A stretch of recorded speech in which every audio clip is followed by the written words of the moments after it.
আর যখন আমরা মার্কেটিং নিয়ে ভাবি, বেশিরভাগ মানুষ যখন তারা অনলাইনে আসে এবং তারা সিদ্ধান্ত নেয়, আচ্ছা আমি অনলাইনে আসতে চাই, আমি দেখতে চাই আমি কোনো আয় করতে পারি কিনা, আমি যা শেখার দরকার তা শিখব, তারপর আমি শুরু করব। এবং বেশিরভাগ মানুষ যখন এটা করে, তারা আসে এবং তারা তারা পুরো চিত্রটা দেখে। তারা অনলাইনে সেই বড় ইনফ্লুয়েন্সারদের দেখে এবং তারা তারা তারা তারা দেখে তারা কি করছে, তারা তাদের ভলিউম দেখে, তারা তাদের কন্টেন্ট দেখে, তারা তাদের দক্ষতা দেখে, তারা দেখে তারা আর কি করছে। আর আমি আপনাকে বলতে পারি, যখন আপনি অনলাইনে আসেন এবং পুরো চিত্রটা দেখেন, তখন এটা ভীষণ ভয় ধরিয়ে দিতে পারে, ঠিক আছে? আর আমি সেটা জানি। আমি ৬ বছর ধরে সংখ্যার কথা বলছি। আমি এখন আর খুব বেশি সেটা করি না, যদিও আজকে একটু বলবো। আর যখন আপনি সংখ্যাগুলো দেখতে শুরু করেন, যখন দেখেন সবকিছু কতটা বিশাল হতে পারে, আর আপনি কেবলমাত্র অনলাইনে একটা আয় গড়ে তুলতে এসেছেন, তখন এটা সত্যিই ভয় ধরিয়ে দেয়। আপনি বড় বড় ইনফ্লুয়েন্সারদের দেখেন আর ভাবেন, হায় রে, আমি তো এটা পারবো না। আর আর আপনাকে যা বুঝতে হবে, শুরুতে তারাও পারত না। তাদের এই জায়গায় আসতে দশক লেগে গেছে। এখন আপনি যখন পুরো চিত্রটা দেখেন এবং তার পাশে কি হচ্ছে তা বোঝেন, আমি আপনাকে বলতে চাই, এটাই ভুল জায়গায় গুরুত্ব দিচ্ছেন। যখন যখন মার্টি, ড্যান আর আমি এসেছিলাম এবং আমরা অ্যাশ মুফারেহকে অনুসরণ করতে শুরু করেছিলাম, তখন কি আমরা পুরো চিত্রটা জানতাম? হ্যাঁ, আমরা জানতাম। আমরা পুরো চিত্রটা জানতাম। আমরা আমরা এটা অনেক অনেক দিন ধরে করছি, কিন্তু আমরা পুরো চিত্রে মনোযোগ দিইনি। আমরা ছোট ছবিটাতেই মনোযোগ দিয়েছিলাম। Macro, micro. আমরা মাইক্রোতে, ছোট ছবিটাতে মনোযোগ দিয়েছিলাম, আর আমরা সবসময় সেটাই করেছি। আমরা আমরা আমরা আসি, আমরা পুরো চিত্রটা দেখি, কিন্তু আমরা বুঝি ওটাই আপনার থাকার জায়গা না। ওটাই আপনার শুরু করার জায়গা না। আপনি ছোট ছবিটা দিয়েই শুরু করতে চান, আর সেটা দেখতে কেমন? এর মানে কি? যখন আপনি ছোট ছবিটা দেখেন, তখন আপনাকে যেটাতে মনোযোগ দিতে হবে, সেটা হলো কে? আসলেই কে? আপনার দর্শক কারা? আপনার গ্রাহককে জানুন, আপনি কাদের সঙ্গে কথা বলছেন। আরও ছোট করে সীমাবদ্ধ করতে হবে আপনাকে। আপনাকে আপনাকে একজন মানুষ নিয়ে কথা বলতে হবে। ব্যাস, একজন মানুষ। আর যখন আপনি সামনে এসে মানুষের সঙ্গে কথা বলা শুরু করেন, তখন আপনি জনতার সঙ্গে কথা বলছেন না। আপনি লাখো মানুষের সঙ্গে কথা বলছেন না। আপনি একজন মানুষের সঙ্গেই কথা বলছেন। ব্যাস এটাই। এটাই ছিল মার্টি, ড্যান আর আমার ফোকাস। আর আমি জানি অনেকেই এসে বলবে, একজন মানুষ, ঠিক আছে, কিন্তু একজন মানুষ দিয়ে আমি কি করব? এতে তো আমার জীবন বদলায় না। এতে তো আমার নিজের বা আমার পরিবারের খরচ চালাতে পারি না। এতে তো কিছুই বদলায় না। একজন মানুষ এতটাই শক্তিশালী, আপনি কল্পনাও করতে পারবেন না। আর আর আমি আপনাকে বলব কেন তারা এত শক্তিশালী, কিন্তু এটা অবিশ্বাস্য যে একজন ব্যক্তি যখন আসে, আর আপনি তার জীবন গভীরভাবে বদলে দেন, তখন শুধু তার জীবনেই নয়, আপনার জীবনেও যে পার্থক্যটা আসে, সেটা কতটা অসাধারণ। আর যখন আপনি বেরিয়ে আসেন এবং একজন ব্যক্তির ওপর ফোকাস করেন, তখন অনেকেই আসবে এবং বলবে, আচ্ছা, জানেন, আমি শুধু এই মানুষটাকেই চাই। আমি শুধু তার মধ্যে আগ্রহের স্ফুলিঙ্গ জ্বালাতে চাই। আমি চাই সে আগ্রহী হোক, যাতে সে আমার কাছে যা আছে সেটা দেখুক। আর মানুষ আসবে এবং বলবে, ঠিক আছে, আমি এখান থেকে অনেক দূর থেকে শুরু করব। উহো এবং এটা তারা যা করছে তার সাথে সম্পর্কিত, কিন্তু এটা তাদের সেরা কিছু নয়। তারা এমন কিছু দিয়ে শুরু করে, যা অনেক নিচের স্তরে, তারপর বলে, আমি এখান থেকে কাজ শুরু করব। না, এটা করার সঠিক উপায় নয়। যখন আপনি কারো সাথে কথা বলেন, যখন আপনি একজন ব্যক্তির সাথে কথা বলেন, তখন আপনি আপনার কাছে যা সবচেয়ে ভালো আছে, সেটি দিয়েই শুরু করতে চান। আপনার কাছে যে কোনো কন্টেন্ট থাকুক, সবচেয়ে ভালো কন্টেন্টটাই আপনি মানুষের সামনে উপস্থাপন করবেন। আর আমি জানি, মানুষ, আমি জানি এই মুহূর্তে অনেকেই ভাবছেন, আচ্ছা, আমার তো কোনো কন্টেন্ট নেই। আমি তো কোনো কন্টেন্ট ক্রিয়েটর নই। আমি জানি না মানুষের সামনে কি উপস্থাপন করব। এটা ঠিক আছে। এখনই এ নিয়ে চিন্তা করার দরকার নেই। মার্টি আর আমি কন্টেন্ট নিয়ে আসব। অনেকেরই কন্টেন্ট থাকবে। ওহো, যে কোম্পানি আসছে, তারাও কন্টেন্ট নিয়ে আসবে। ভালো মানের কন্টেন্ট থাকবে, যেগুলো আপনি মানুষের সামনে উপস্থাপন করতে পারবেন। কিন্তু মনে রাখবেন, যখন আপনি কারো সঙ্গে কথা বলছেন, তখন শুরুতেই সবচেয়ে ভালো জিনিসটা সামনে দিন। আপনি যদি সেই আগ্রহটা জ্বালাতে পারেন, সেখান থেকে আপনি তাদের বিস্তারিত জানাতে পারবেন। আর এই বিস্তারিত, বিশেষ করে আমরা যা করছি, সেটা শুধু আরো ভালো, আরো ভালো, আরো ভালো হতে থাকে। তাই একজন ব্যক্তির জন্য আপনার সেরা কন্টেন্টটা দিন, তার সামনে রাখুন, তারপর সেটাকে চলতে দিন। এটা খুবই গুরুত্বপূর্ণ যে আপনি ম্যাক্রো মানে বড় ছবি আর ছোট ছবিটা বোঝেন, কারণ আমার মতে এই ছোট ছবিটাই আপনাকে ধনী করে তুলবে। ঠিক আছে? আর আমি এটা শুনেছি। আমি শুনেছি মাইক একজন মানুষ আমার জন্য কিছুই করবে না। আমি একজন পেলাম, এতে কি হবে? এতে আমার কোনো লাভ নেই। আপনাকে বুঝতে হবে জিনিসগুলো স্থির নয়। এগুলো এক জায়গায় দাঁড়িয়ে থাকে না। আপনি যখন এসে কারো জীবন গভীরভাবে বদলে দেন, আপনি কি মনে করেন সেই ব্যক্তি তার ঘরে গিয়ে একটু নাচানাচি করে তারপর বেরিয়ে এসে কিছুই বলে না? ব্যাপারটা এমনভাবে চলে না। এটা মানুষের স্বভাব নয়। যখন মাটি আর আমার কাছে মানুষের সঙ্গে ভাগাভাগি করার মতো সত্যিই বিশেষ কিছু থাকে, তখন আমরা আর অপেক্ষা করতে পারি না সেটা অন্যদের সঙ্গে শেয়ার করতে। এটাই একজনের শক্তি। একজন ব্যক্তি যার জীবন আপনি গভীরভাবে বদলে দেন, আর আপনি এমনভাবে বদলান যেখানে তাদের আর্থিক অবস্থাও বদলে যায়, তারা আর ঘরে গিয়ে চুপচাপ থাকবে না। তারা বাইরে বেরিয়ে এসে সবার সামনে খুশিতে নাচবে। এবং শেষ পর্যন্ত এটা ছড়িয়ে পড়বে এবং তারা অন্যদের সঙ্গে কথা বলবে, আর অন্যরা জিজ্ঞেস করবে, তুমি কি করছো? তারা আর অপেক্ষা করতে পারে না সেটা বলার জন্য। এটাই মূল বিষয়। আপনি আপনি চান যাদের আপনি নিয়ে আসছেন তারা যেন শুধু আমাদের গোষ্ঠীর ভেতরে, আমাদের গ্রুপের ভেতরে, আমাদের এই গণ্ডির ভেতরে শেয়ার না করে। আমরা চাই তারা যেন এই গণ্ডির বাইরে গিয়ে অন্যদের সঙ্গে শেয়ার করে। কারণ যখন তারা তাদের অভিজ্ঞতা শেয়ার করবে, তখন মানুষ খুব, খুব উত্তেজিত হয়ে উঠবে, যদিও তারা সেটা প্রকাশ নাও করতে পারে। আর আপনি দেখবেন তারা বাইরে যাবে, তারা তাদের অভিজ্ঞতা শেয়ার করবে, তারা এ নিয়ে উত্তেজিত থাকবে, আর মানুষ তাদের দিকে তাকাবে এবং যখন তারা শেষ করবে, তখন সবাই বলবে, ওয়াও, এটা তো দারুণ। এটা কি আমার সাথেও হতে পারে? বুম, খেলা শেষ। এটাই একজনের শক্তি। একজন থেকে দুইজন, দুইজন থেকে চারজন, চারজন থেকে আটজন, আটজন থেকে ১৬ জন, ১৬ জন থেকে ৩২ জন, ৩২ জন থেকে ৬৪, এভাবেই চলতে থাকে। এটাই একজনের শক্তি, এটাই ক্ষুদ্রতার শক্তি, এটাই খুবই সীমিত ও সহজভাবে বিষয়টা বোঝানোর শক্তি। চলুন খুব দ্রুত সংখ্যার ব্যাপারে কথা বলি। এগুলো কেবল উদাহরণ, বন্ধুরা। এগুলোই আমার মাথার ভেতর ঘুরপাক খায়। একজন ব্যক্তির সঙ্গে কথা বললে কি হতে পারে, আর সেটা ভবিষ্যতে কত দারুণভাবে প্রভাব ফেলতে পারে, এই ব্যাপারগুলো নিয়ে ভাবি। আমি ভাবলাম এসে বলি, ধরো তুমি বছরে ১২০টা বিক্রি আনতে পারো। ১ বছরে। এটা খুব বেশি না। আর আমি যখন এসব বলছি, বুঝে নাও তুমি একা নও। তুমি কোনো একাকী মেঘদে নও। তোমার পাশে পুরো একটা কমিউনিটি আছে যারা তোমাকে সাপোর্ট করবে। কিন্তু আমি আসলে ওখানে যেতে চাইনি। আমি ভাবলাম সংখ্যাটা একটু বড় হয়ে যাচ্ছে। তাই ভাবলাম আচ্ছা, চল, চল, চল ৬০ দিয়ে করি। আমি বললাম, না, না, এটাও অনেক বড়। আমাদের এতটাও লাগবে না। চল, চল, চল ১ বছরে ৩০ জন নিয়ে আসি। ৩০ জন।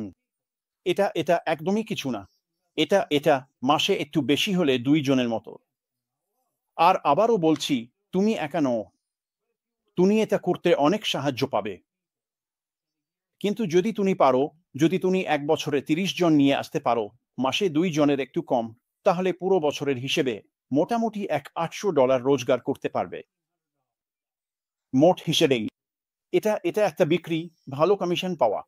ধরা যাক পণ্যের দাম ছিল $১২০। তুমি ৫০% কমিশন পেলে, মানে $৬০, ৩০টা বিক্রি করলে বছরে $৮০০। এটা খুব একটা খারাপ না। অনলাইনে বেশিরভাগ মানুষ তাদের জীবনে কখনোই এতটা আয় করতে পারে না। কিন্তু এটা তার চেয়েও ভালো। ধরা যাক তুমি এমন একটা পণ্য বিক্রি করছো যেটার জন্য প্রতি মাসে আবার সাবস্ক্রাইব করতে হয়। ঠিক আছে। তাহলে প্রতি মাসে মানুষজন আসে, তারা পণ্যটা ব্যবহার করে। তারা কেন এই পণ্যটা ব্যবহার করছে? এটা তাদের ডিজিটাল রূপান্তরে সাহায্য করে। পণ্যের উন্নত প্রযুক্তি, বাজারের তুলনায় বেশি মান, কম দামে। এটা তাদের অনলাইন জীবনকে সহজ করে তোলে, সেটা ব্যক্তি হোক, ব্যবসা হোক, কিংবা সরকার হোক। তারা আসবে, তারা এটা ব্যবহার করবে। আর প্রযুক্তিটা যেমন ভালো, দামটাও যেমন দারুণ, তারা আসবে এবং প্রতি মাসেই আবার সাবস্ক্রাইব করবে। তাহলে সেই প্রথম বছরের শেষ মাসে আপনি এক $800 আয় করবেন। এটা আমার জন্য খুবই উত্তেজনাপূর্ণ। আমি বছরের পর বছর চেষ্টা করেছি, কিছুই আয় করতে পারিনি। যদি বছরে এক $800 আয় করতে পারতাম, আমি তো দারুণ খুশি হতাম। কিন্তু ব্যাপারটা এর চেয়েও বড়। যে ব্যক্তিরা কিনছে, তারা আবারও কিনবে, আবারও রিনিউ করবে। তাই পরের মাসেও আপনি এক $800 আয় করবেন। আর আবারও বলছি, কিছুই স্থির থাকে না। এটা এভাবেই চলতে থাকবে। আপনি সেই 2-2.5 বা যতজন গ্রাহকই হোক, তাদের আনতে থাকবেন, তাই আপনার আয় বাড়তেই থাকবে। তাহলে আপনি আরেকটা বছর গেলে, সেই বছরের শেষে আপনি কত আয় করছেন? এটা এক $800 না, বন্ধুরা। এটা $21,000। এটি দ্বিতীয় বছর। তৃতীয় বছরে $42,000। চতুর্থ বছরে দেখছেন তো সংখ্যাগুলো কেমন বাড়ছে, বন্ধুরা। এবং আমি আপনাদেরকে এই অনুশীলনটা করতে দিচ্ছি। আপনি পারেন, আপনি সংখ্যাগুলো দেখে খেলতে পারেন। এবং এখানে অনেক ভেরিয়েবল আছে, কিন্তু আপনি যদি ছোট থেকে শুরু করেন, যদি একজন আনেন, 1 থেকে 2, 2 থেকে 4, 4 থেকে। এভাবে তারপর 1, 2, 3, 4 বছর ধরে এগিয়ে যান এবং আপনার ব্যবসা বাড়াতে থাকেন। এটা করা কঠিন কিছু না। আমরা বছরে 30টা বিক্রির কথা বলছি। এটা যে কেউ করতে পারে, বিশেষ করে আমি যেটা বিশ্বাস করি সামনে আসছে সেটা মাথায় রাখলে।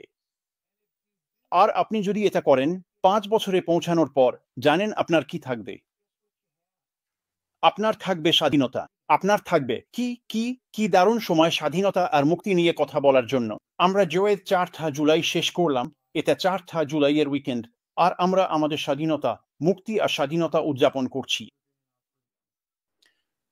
যখন আমরা বলি আমরা কি করছি, আসলে আমরা কি করি?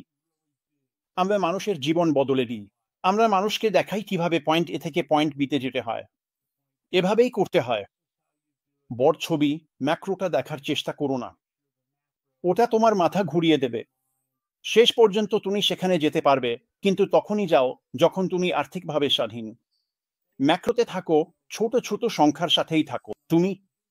আমি তোমাকে একটা ছোট্ট উদাহরণ দেব, তারপর আবার মাটির কাছে ফিরিয়ে দেব। আমি এটা সেদিন শুনেছিলাম, আমার মনে হয়েছিল এটা দারুণ বুদ্ধিদীপ্ত।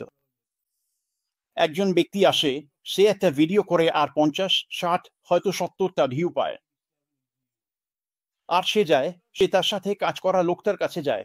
আর এই লোকটা একজন ইনফ্লুয়েন্সার। সে খুব ভালো করে, আর সে বলে, তুমি জানো এটা চলবে না। আমি আমার ইউটিউব চ্যানেল করি, 50, 60, 70টা ভিউ পাই, আর আমি ওটা দিয়ে কিছুই করতে পারি না। এটা আমার জীবন বদলাবে না। আমি ওটা দিয়ে কিছুই করতে পারি না। কিন্তু যদি তুমি একজন ব্যক্তির কাছে ফিরে যাও, সেটাই তো তুমি চাও, একজন ব্যক্তিকে পাওয়া। আর তার মেন্টর ফিরে এসে বললেন, শোনো, পাশের ঘরে 70 জন মানুষ আছে। তারা চায় তুমি গিয়ে তাদের সাথে কথা বলো। তারা তোমার কথা শুনতে আগ্রহী। আর সেই ভদ্রলোক, মানে ছেলেটি, 70 জন মানুষের সাথে একে একে কথা বলার সুযোগ পেয়ে খুব উত্তেজিত হয়ে গেল। তারপর তারপর ছেলেটি বলল, আমি এখন কি করলাম? আমি তো তোমাকে 70 জনের সাথে কথা বলার জন্য উত্তেজিত করে তুললাম, অথচ তুমি তো বলছিলে তোমার ভিডিও কেবল 70 জনের সামনে গেছে বলে সেটা তুচ্ছ করছিলে। এটা একই ব্যাপার। তুমি তাদের সাথে মুখোমুখি ঘরে কথা বলো বা অনলাইনে কথা বলো, দুটোই এক। তুমি কি খুঁজছ? তুমি কি খুঁজছ? একজন মানুষ। তুমি সেই একজন মানুষের সামনে কি ধরনের কন্টেন্ট রাখতে পারো, যাতে সে আগ্রহী হয় এবং তুমি তোমার সবকিছু তাকে ব্যাখ্যা করতে পারো। এখন কন্টেন্ট নিয়ে চিন্তা করো না, শুধু ধারণাটা নিয়ে ভাবো। এই ধারণা যে কোনো মানুষের জন্য কাজ করবে। আর আমরা যে সংখ্যার কথা বলছি, সেটা এতই কম, পৃথিবীর যে কোনো মানুষ এটা করতে পারবে। বিশেষ করে তাদের যে সমর্থন আছে, মাটি, ড্যান, আমি, মিস্টার মুফারা এবং আরও অনেকের তাতে। এটা এমন একটা দারুণ জায়গা। আমি চাই পাতা উল্টে আমরা কি করছি, সামনে কি আসে, আর তোমার কি করা দরকার, সেদিকে মনোযোগ দিই। আর যখন তুমি এটা করবে, তখন তুমি সত্যিই খুব উত্তেজিত হবে, কারণ আমি বিশ্বাস করি মিস্টার মুফারা খুব দ্রুত সামনে এসে আমাদের সঙ্গে অন্য বিষয় নিয়ে কথা বলা শুরু করবেন। মাটি, আমি আবার তোমার কাছে ফিরিয়ে দিচ্ছি। আর আমরা জানি ফলাফলটা দারুণই হবে। এটা এতটাই সহজ, এ নিয়ে আর আমাকে চিন্তা করতে হয় না। মানে আমরা যা দেখেছি যেমনটা বলে প্রমাণ তো কাজে। কিন্তু আমি এটা জানি, আর এটা কখনো বদলায়নি। আমরা মিস্টার মুফারার সঙ্গে যা কিছু করছি, তোমার যেসব কন্টেন্ট দরকার তার জন্য প্রয়োজনীয় সব টুলস সেখানে থাকবে। আমি সবসময় বলেছি, যাই আসুক, যাই ঘটুক, যদি তুমি পপ আপটা দেখো, আমি সেটা নিয়ে বেশ উত্তেজিত। যাই হোক না কেন, এটা আমাদের ধারণার চেয়েও বড়, ভালো, আরো বড় আর আরো পাগলাটে। মূল কথা হলো এটা, যাই ঘটুক তুমি আরো দ্রুত এগোতে পারো। কিভাবে? আমাকে কি বাইরে গিয়ে মানুষকে বোঝাতে হবে যে তারা ভিডিও কনফারেন্সিং ভালোবাসে? আমার তো মনে হয় না। আমার মনে হয় 2020 থেকে এখন পর্যন্ত এটা প্রমাণিত হয়েছে যে প্রতিদিন লাখ লাখ মানুষ এটা ব্যবহার করে। আমি এমন কোনো দিন মনে করতে পারি না যেদিন আমি এটা বা কোনো না কোনো ধরনের সম্প্রচার ব্যবহার করিনি। এখানে রিস্ট্রিমটা দেখো, এটা মাসিক ফি ভিত্তিক। এটা মাসিক ফি, তাই আমি যখনই টাকা দিই, কেউ না কেউ কমিশন পাচ্ছে। তাহলে ওদের কি কমিশনযোগ্য কোনো ব্যবসা আছে? আমার তো মনে হয় না। আমার মনে হয় কমিশনটা সরাসরি বোর্ড কর্তার কাছেই চলে যায়। আর এটা কি খরচ সাপেক্ষ? হ্যাঁ, আমি কিন্তু এটা কিনে দিই না, শুধু জানিয়ে রাখলাম সামর্থ্য নেই। কিন্তু ব্যাপারটা হলো, যখন আমরা ঢুকি, যখন যখন জিনিসগুলো এগোতে শুরু করে, আর আমরা এমন এক ব্যবসায় থাকি যেটা শুধু মুনাফার ওপর নির্ভরশীল নয়। আমি বলতে চাই না এটা কখনোই মুনাফার ওপর নির্ভরশীল নয়, কিন্তু আমি চাই যাই হোক না কেন, আমরা যেখানে যাচ্ছি সেখানে যেন প্রচুর টাকা উপার্জন হয়। কেন? যদি কোম্পানি শক্তিশালী হয়, আমরাও শক্তিশালী। এতটাই সহজ ব্যাপার। কিন্তু সৌন্দর্যটা হলো, যেমনটা বলেছি, আমরা একসাথে আছি। তুমি একা নও। চলো ধরে নিই আমরা ছবিটা বুঝতে পারছি। আমরা তাকিয়ে দেখি আর বলি, ওহো আমার ঈশ্বর। আর আমি মনে করি এটাই আমরা করতে যাচ্ছি। হোলি মোলি ডাকামলি। আমরা কি এর অংশ? ওহো আমার ঈশ্বর। আমাদের মধ্যে কেউ কেউ হয়তো একটু ভালোভাবে ধরতে পারবে। এই মানুষগুলো আমরা যা ছিলাম, তুমি কি মনে করো না আমরা অন্য কাউকে সাহায্য করব না? দেখো, আমাদের ওদের জন্য এটা তৈরি করতে হবে না। আমি বিশ্বাস করি ভবিষ্যতে তোমার যা কিছু দরকার সবই থাকবে একটা ভার্চুয়াল টুল বক্সে। তুমি ড্রয়ারটা খুলে বলবে, আমি এটা চাই, এই নাও, এটা এখানে। আমি এটা চাই, এই নাও, এটা এখানে। আমি এটা করতে চাই, এই নাও, তোমার জন্য।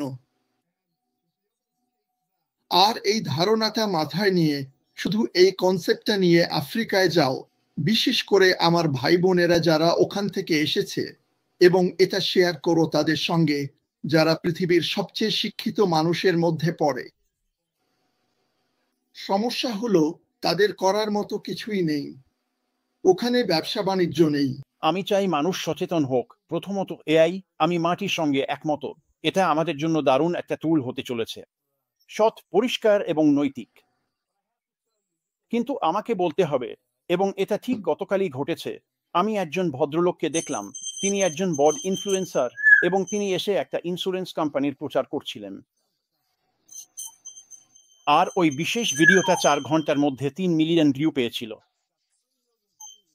ওটা এআই দিয়ে তৈরি করা হয়েছিল।